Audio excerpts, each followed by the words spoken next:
These are, बात ना करें, hypothetical lines around मैग्नेट। किसी भी मैग्नेट में हो सकता है, वो बार मैग्नेट हो सकता है, रिंग मैग्नेट हो सकता है, कुछ भी हो सकता है, ठीक है कि नहीं। So if along with, if tangent is drawn at any point, then needle of compass rests in that direction.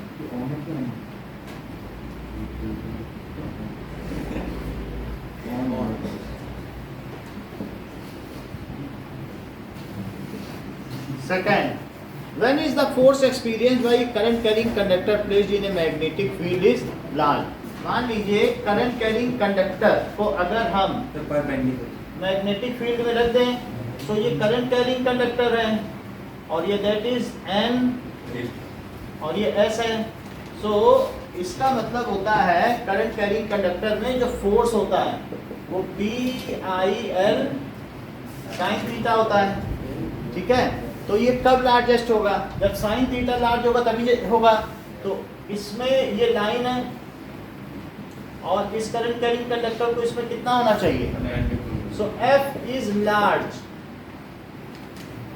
ठीक है। F is large when theta is 90 degree. So F max is equals to P I N sine 90 degree, that is P I L. B का मतलब क्या होता है? Magnetic field stronger हो। आई का मतलब करंट होता है और एल का मतलब क्या होता है? Length of conductor. इन तीनों के अलावा इसका डिडक्शन आपको 11th में बताया जाएगा, अभी नहीं 12th में बताया जाएगा। तो इस तरीके से when current carrying conductor is kept perpendicular to the uniform magnetic field, ऐसा तभी संभव है जबकि मैग्नेटिक फील्ड स्वयं भी यूनिफॉर्म हो। So when straight current carrying conductor, और भी अच्छा लिखना पड़ेगा, straight current carrying conductor is kept perpendicular to uniform magnetic field, ऐसे लिखो, यूनिफॉर्म मैग्नेटिक फील्ड। तो उस समय क्या होगा? देन ये फोर्स एक्टिंग ऑन वायर, इधर देखिए कुणाल, इज लार्जेस्ट। ये किस लॉ से होगा बताओ? लॉ भी नहीं बता रहे, बातचीत में यही होता है। चलो कोई बात नहीं।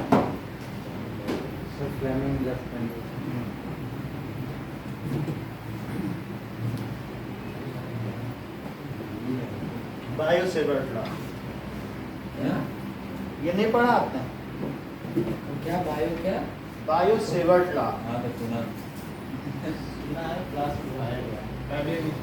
चलिए third, what is the role of slip ring in AC generator? ये तो नहीं है, ठीक है। तो इसमें कैसे दिया? क्या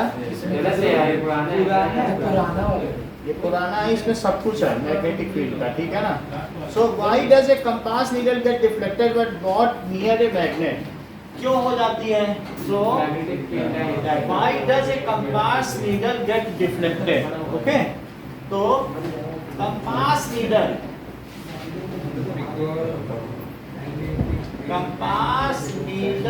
has its own magnetic field. क्या वो खुद ही एक बार मैग्नेट है क्या? Own magnetic field as it is tiny bar magnet.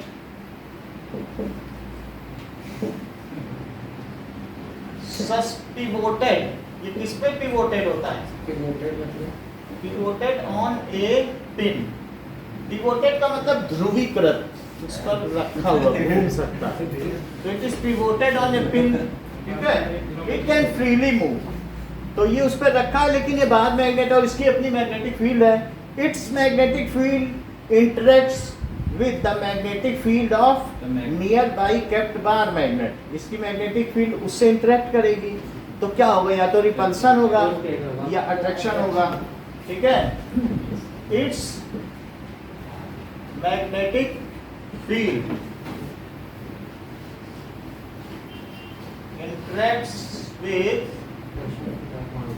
nearby kept, बेटा लिखो प्रांजल, kept nearby kept magnet, so it its needle get deflected,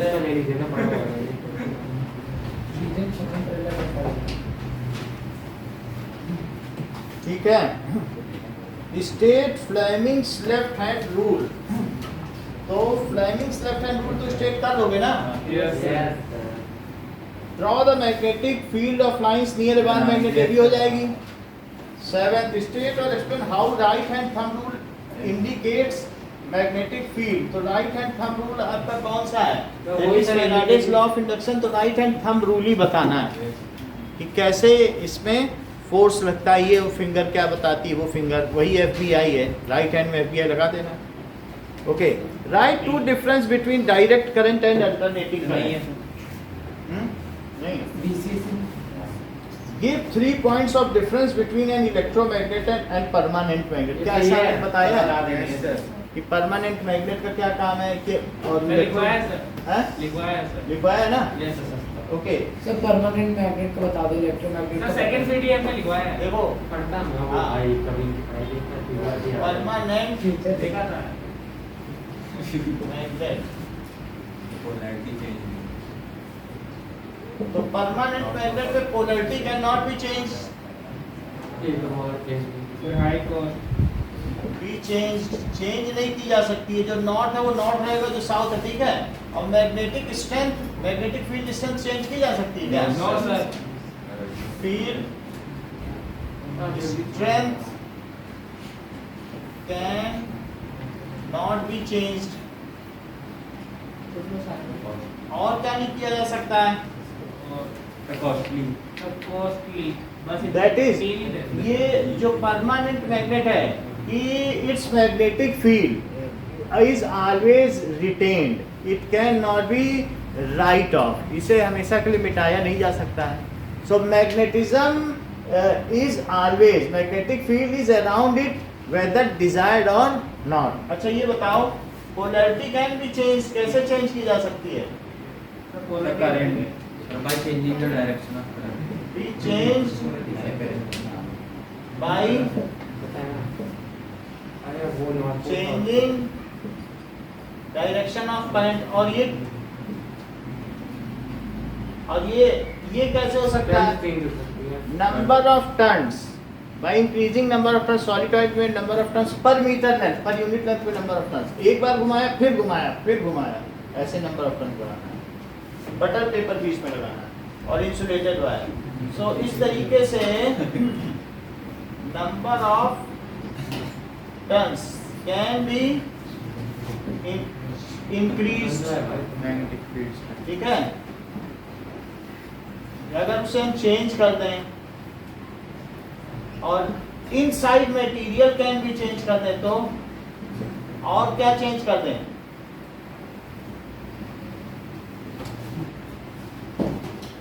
inside material, तीसरी चीज current, and current is changed,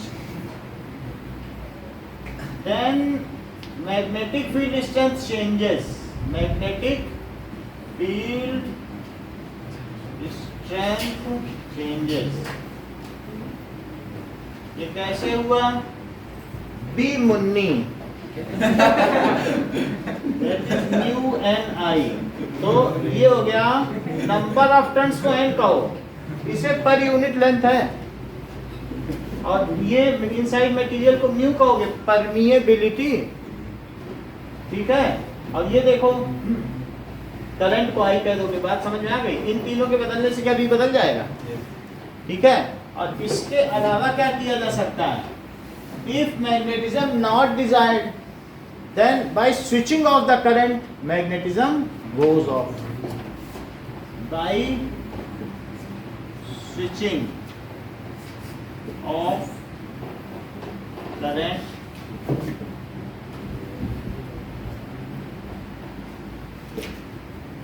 goes off, और जबकि no such provision is there, no such provision is there, अगर ऐसा है भी तो by heating above critical temperature its magnetism goes off permanently, by heating, अगर एक टेम्परेचर होता है उससे ऊपर मैग्नेट को गर्म कर दो क्रांतिक ताप, तो उसका मैग्नेटिज्म चला जाता है। हीटिंग अबव तो गिराने से क्रिटिकल टेम्परेचर,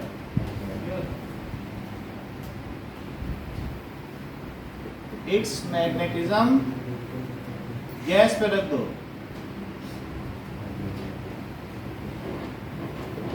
ठीक है, गोज ऑफ। ये स्पीकर के लिए यूज होता है, ठीक है, स्पीकर के लिए यूज होता है, नेविगेशनल पर्पस के लिए भी यूज होता है। कंपास बनाते हो वो दिशा सूचक ना,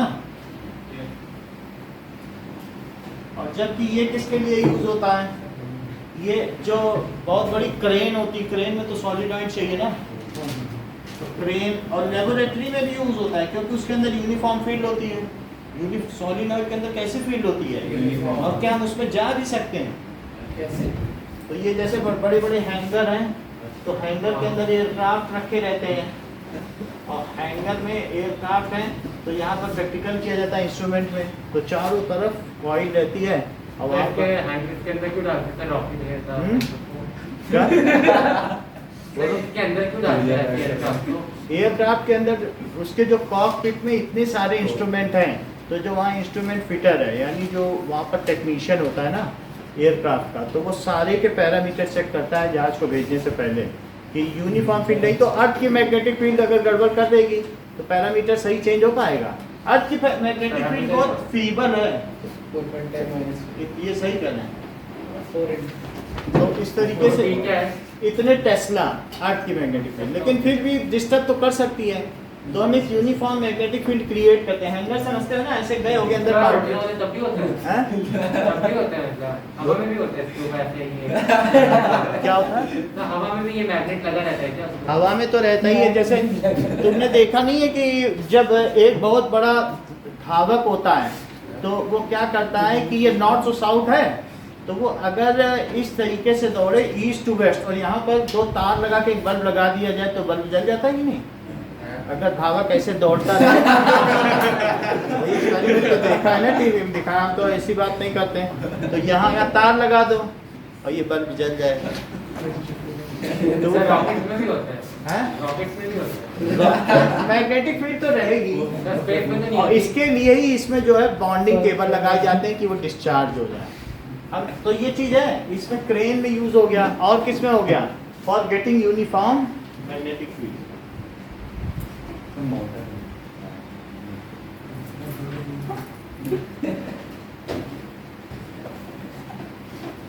इतनी बात हो गई ना। अब नेक्स्ट देखिए,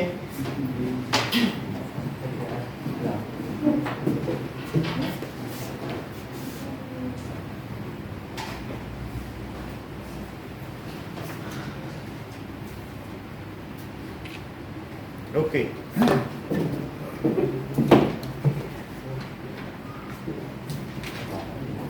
ये हो गया कि नहीं हो गया? हो गया। नहीं करो संपर्क, जोर जबरदस्ती से कोई भी व्यापार चलता नहीं है। तो बोल रहा है अखरोट खा गया इसके पापा आए थे कल, बोले थे हमारा बेटा तो छुट्पन में ही कमाने लगा है। मिठाई खिलाओ, पूरे मोहल्ले को मिठाई खिलाओ। सर पेन बांट रहा होता है। हाँ ठीक है। अब ये देखो यहाँ पे 9, ठीक है, सो 2 डिफरेंस हो गया, डायरेक्ट 3 पॉइंट्स हो गया। 10th देखो, तो 10th में क्या है, write down 3 precautions that should be taken to avoid the overloading of domestic electric circuit. तो हमें क्या करना चाहिए, मान लो ये जनरल पॉइंट है कि ओवरलोडिंग से बचने के लिए क्या करना चाहिए, करेक्ट रेटिंग का फ्यूज लगाना चाहिए। तो उससे क्या होगा, फ्यूज पहले चलता, पुराने जमाने का हाँ? सर, इसके जमाने का पुराना नहीं नहीं, आप उससे क्या करोगे, एमसीबी ट्रिप ऑफ हो जाएगा, लेकिन फ्यूज का आज भी यूज है। नहीं, मैं एक पॉइंट पर तो था फुल का हर आपके जो नए अप्लायंस है उसमें भी फ्यूज लगे हुए हैं। मतलब आपके जो कोई भी चीज है ना, हीटर है, ओवन है, सब में फ्यूज होते हैं, खोल के पीछे देख लेना। So it is correct rating कि उसका क्या रेटिंग है, कितने एम्पियर पे चलता है। Fuse is to be used, और ओवरलोडिंग के लिए frayed cable should be regularly change with new cable. अगर आप 10 साल 20 साल पुरानी वायरिंग है तो वो लीकेज हो जाएगी। इसमें पहले हमारे अंदर ना इतनी पुरानी वायरिंग थी, तो हम कुछ भी चलाते थे लीक हो जाती थी। तो जब एक बार 12,000 हमारा बिल आया कि ठंड का, तो उसने बताया तुम्हारी करंट तो दीवारों में जा रही, उसी का पैसा दे रहे हो। मैं दे हो गई केवल, तो दीवारों में करंट जा रही, उसका पैसा दो, है ना। तो दीवारों में करंट चलती है, लीकेज करंट तुम्हारा, अगर कोई तार है और कहीं अगर यार टच कर गया, सिंपली एक वायर निकाल के यहाँ टच कर दो अपने वायर में, या कहीं पर भी तुम्हारे मेटल है, और मजा देखो 1.5 लाख का, वो जो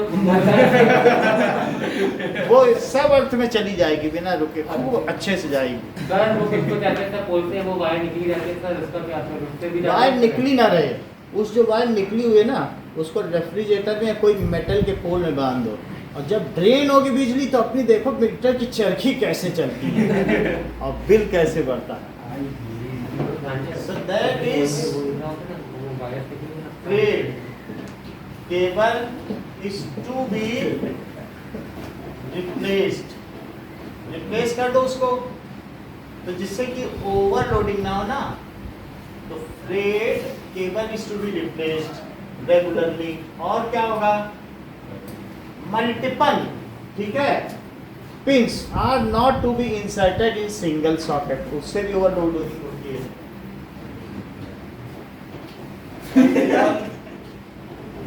Pins are not मतलब inserted. एक बार में सारी चीजें निकाल दी। ये सब मत करना, ऐसा कभी नहीं लोड तो लेती है थोड़ा, किया। ज़्यादा एक बार में ओवरफ्लो डाल देते अब ये देखिए, give the wiring of a bulb and 3-pin socket only. Give the wiring for a bulb and, तो अगर हमें वायरिंग देनी है तो सबसे पहले ऊपर क्या लो, तो सबसे ऊपर आपने रेड वायर दिया, ठीक है कि नहीं, तो वो लाइव वायर है क्या, ये देखो, बात मत करो, बात में क्या सीखोगे, ये रेड वायर है और ये रेड वायर होता है। रेड वायर है। अब इनसे हम वायरिंग लेंगे, तो एक वायरिंग ऐसे ले लो रेड, और एक इससे ले लो, और एक ग्रीन, ठीक है, ग्रीन अलग से ले लेंगे। अब इन दोनों को किससे पास करो, ठीक है, ये चीज है, तो इनको आप पहले एमसीबी लगा लो, ठीक है, एमसीबी से पास कर लिया। एमसीबी के बाद क्या कर लीजिए, एक फ्यूज लगा लो, सेफ्टी फ्यूज। सर एमसीबी लगा दे तो सेफ्टी फ्यूज लगाना जरूरी है? हटा दीजिए सेफ्टी फ्यूज। तो इसके बाद आप इसके बाद मीटर में ले आओ, तो ये क्या है, इलेक्ट्रिक मीटर, ठीक है। अब इसके बाद ये जो है मास्टर एमसीबी है।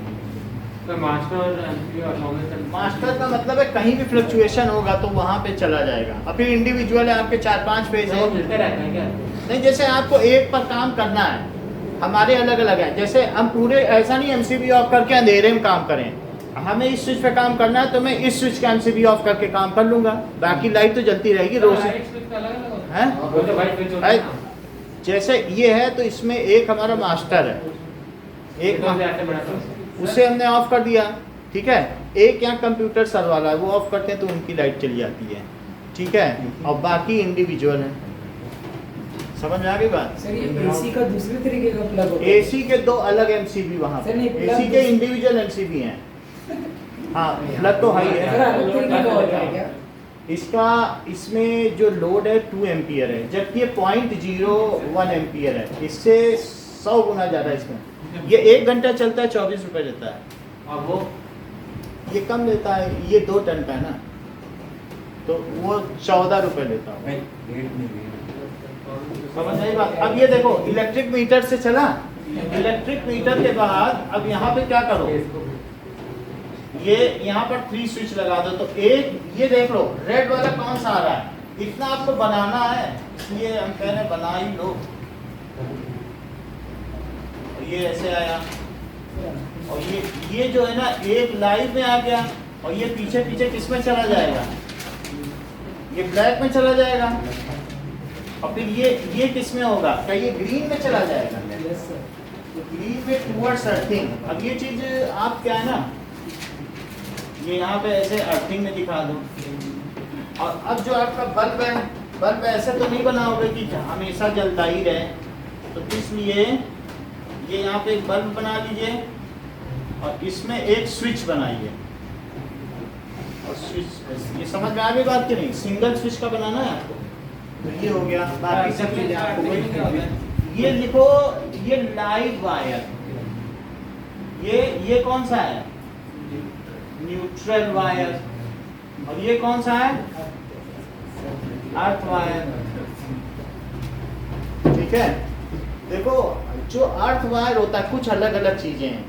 अर्थ वायर क्या होता है कि जैसे हम किसी चीज से लेते हैं अप्लायंस से वहां तक पहुंचाए वो अर्थ वायर है, लेकिन जो ग्राउंड में जाएगा उसे ग्राउंडिंग वायर कहेंगे। हम ऐसा आपको बता रहे हैं, दोनों में भी डिफरेंस है। सर डिफरेंस जो जमीन में जाएगा उसे क्या कहेंगे, ग्राउंडेड। और लेकिन जैसे आपके रेफ्रिजरेटर के पीछे से जो पिन तक जाएगा वो क्या सर, वो अर्थिंग। करंट ना लग जाए सर। समझ में आ गई ना बात? तो आप इसे अभी अर्थिंग वैसा समझ में आया स्मिथ की नहीं? मान लो जैसे रेफ्रिजरेटर कंप्यूटर पे भी काम करते हो, तो कहीं इधर उधर सीपीयू से लगा लेते हो, कहीं जमीन में कील गाड़ के कि करंट मार रहा है, ऐसा करते हो कि नहीं करते? भाई सब लोग करते ही हैं, लेकिन ट्रिक बताते नहीं हैं ये लोग।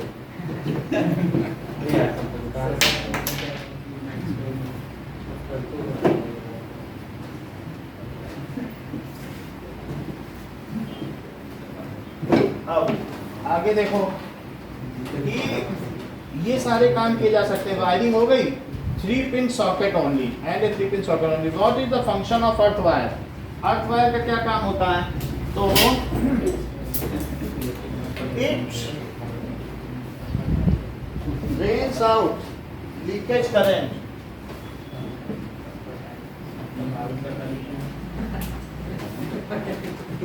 ठीक है, from appliance which are handled manually, जो हैंडल्ड होते हैं मैनुअली, उनमें से ड्रेन आउट कर देता है। और किस में कर देता है? Into earth. So it is a safety device into earth and saves life of user, hence it acts as safety। ठीक है सर वो बिल्डिंग के ऊपर एक लगाते हैं ना कॉपर, वो भी अर्थ वायर ही होते हैं। जो बिल्डिंग के ऊपर लगाते वो ग्राउंड हैं, वायर। ये बहुत अच्छा बताया इन्होंने। जैसे जैसे electricity से ये बचाने के चीज लिए। आ गई ना, इसको कहते हैं तड़ित चालक। सही बताया उन्होंने, गलत क्या?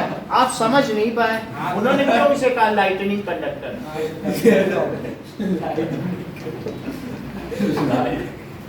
क्योंकि यहाँ से फिर ये स्ट्रिप यहाँ आ गई और जमीन में चली गई, और अब बिजली आएगी तो वो और कहीं नहीं आएगी, इसी पे गिरेगी। तो इस पे गिर के ये इधर आ जाएगी, क्योंकि जो चीज शार्प होती है उस पर कोरोना डिस्चार्ज होता है। और इस तरीके से एलएस कोरोना साइंटिस्ट के नाम की ये चीजें जो कि आप 11th में पढ़ लेंगे। लेकिन अब उन्होंने सर, पूछा कोरोना में साइंटिस्ट भी था। ये हर चीज़- बात समझ में आ गया कि नहीं? तो इस क्यों लगाते हैं ऐसे लंबा पोल सब बिल्डिंग के ऊपर, महंगे बिल्डिंग? क्योंकि लाइट, अगर लाइटनिंग उनके बिल्डिंग पे गिरेगी तो उनका क्रैक कर देगी, और उससे होके चुपचाप जमीन में चली आग लग जाएगी। जाएगी सर। समझ में आई कि नहीं? कभी भी ऐसा देखा होगा कि पीएम के वहां पर भी कार में भी पोल लगा होता है ऐसा, जिससे कि अगर कभी बिजली भी गिरे तो वो चुपचाप नीचे चली जाए ग्राउंडिंग में। और उनकी कार के पीछे चेन होती जो लटकती रहती, जमीन में घिसती हुई चलती रहती, कि उससे होते हुए वो निकल जाए। टायर से नहीं जाए। ये ठीक क्योंकि वो कंडक्टिंग पाथ देखेगी ना। आप देखो कि why it is necessary to work the metallic bodies of what, वो सब कुछ इसमें आ गया है कि क्यों पढ़ने की जरूरत है। What is the usual color of insulation of live wire और neutral wire and hot wire? Sir green red और ब्लैक। ठीक है, ब्लैक। so लाइव को रेड बोलो, black and green. Okay, next पे आइए।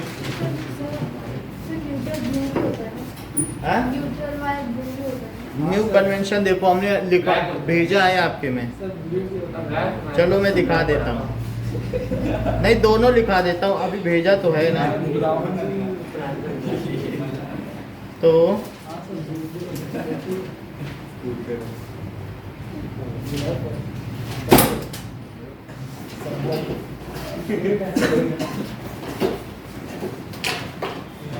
Brown, blue and green, red, black and green को क्या कहेंगे?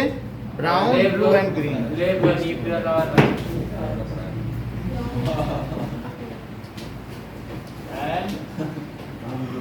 ये न्यू कन्वेंशन है, ये तो क्या हम ओल्ड वाले यूज नहीं कर सकते? करिए। जैसा अगर बाजार में मिल रहा है ये वाला आ रहा है वायर, तो फिर तब भी पता तो होना चाहिए कि कौन सा है।